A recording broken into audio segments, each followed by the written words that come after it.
Hello students, देखते हैं कि इस क्वेश्चन में क्या दिया है। The cone of mass capital M, radius R and height h is hanging from its apex from the ceiling. Its height is vertical in this position. Now two small bits of mass small m which are now stuck to a lateral surface of a cone.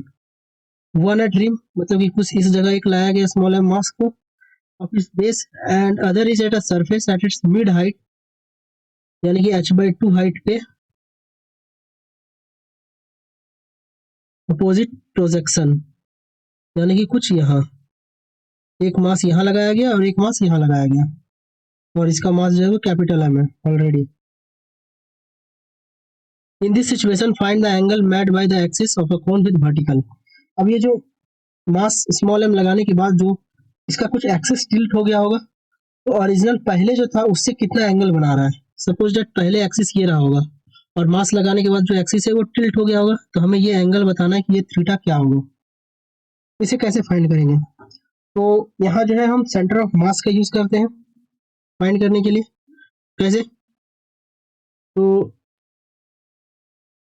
ये हमारा जो है वो पहले जो कोन है वो है. अब कोन का जो सेंटर ऑफ मास होता है वो कहाँ होता है? तो बेस से जो है वो h/4 में होता है, यानी कि अगर ऊपर से देखें तो कुछ यहाँ आएगा 3h/4 में. ये जो मास अनदर मास को जो पुट किया गया, ये अगर लेटरल साइड है कोन का, तो एक मास को जो है यहाँ पुट किया गया है और एक मास को जो है वो h/2 में पुट किया गया है. तो h/2 जो है वो कुछ इस जगह हम ले लेते हैं होगा. तो ये कोऑर्डिनेट लिख लेते हैं. इसका कोऑर्डिनेट क्या आएगा? ये h/2 r/2 आएगा, क्योंकि ये जो है ये r/2 हो जाएगा इसके केस में, और ये कैपिटल R है रेडियस, और इसका कोऑर्डिनेट क्या होगा? h होगा और r होगा. ठीक है. अब हम x सेंटर ऑफ मास निकालते हैं. तो x सेंटर ऑफ मास क्या आ जाएगा? ये जो है वो स्मॉल m है, यहाँ स्मॉल m है और सारा मास जो है कैपिटल M इस जगह कंसंट्रेटेड है. तो x सेंटर ऑफ मास क्या आ गया? m r/2 plus 0 plus mr divided by m plus capital m plus capital M. ये हो जाएगा. यहाँ से ये क्या आ गया? x centre of mass 3/2 m r divided by 2m plus capital M. ये आ गया. अब हम y सेंटर ऑफ मास निकालते हैं. y सेंटर ऑफ मास, तो y सेंटर ऑफ मास क्या आ रहा है? ये आ जाएगा m स्मॉल m के लिए h/2, हम पहले इसका बात कर रहे हैं, प्लस कैपिटल M का बात कर रहे हैं, तो ये 3h/4 है plus m capital H divided by m plus m. ये आ गया. इसे मैं और क्या लिख सकते हैं? ये हो जाएगा 3h/4, ये 2m प्लस m. इसे नीचे लिख देता हूँ. ये हो जाएगा क्या?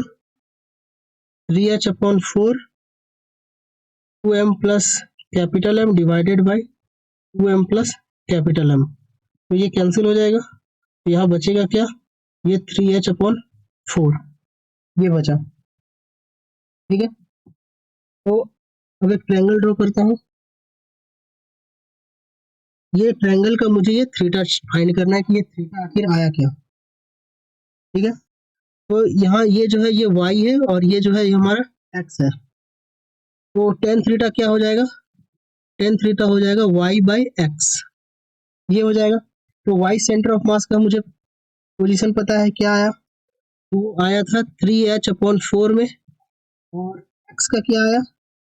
x का आया 3/2 m r. y/x करना है. यहाँ जो है सॉरी मिस्टेक हो गया. यहाँ जो है ये tan थीटा हम एंगल ये लिए हैं. हमारा एंगल कौन सा? थीटा ये है.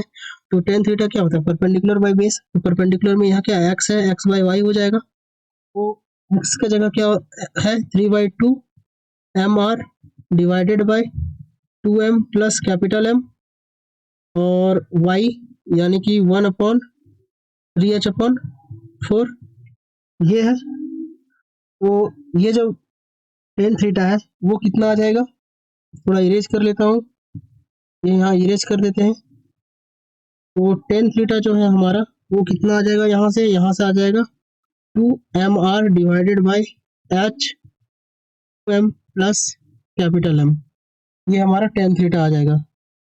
तो ये जो है एंगल इतना बनाएगा। तो थीटा इक्वल्स टू हम क्या लिख सकते हैं, यहाँ लिख लेते हैं, theta equals to tan inverse M R divided by H M plus capital M, ये हो जाएगा थीटा इक्वल्स टू। तो ये हमारा एंगल आ गया। एंगल जो हमें फाइंड करने कहा गया था कि एक्सिस ऑफ कोण क्या बनाएगा वर्टिकल से, तो ये एंगल थीटा ये बनेगा।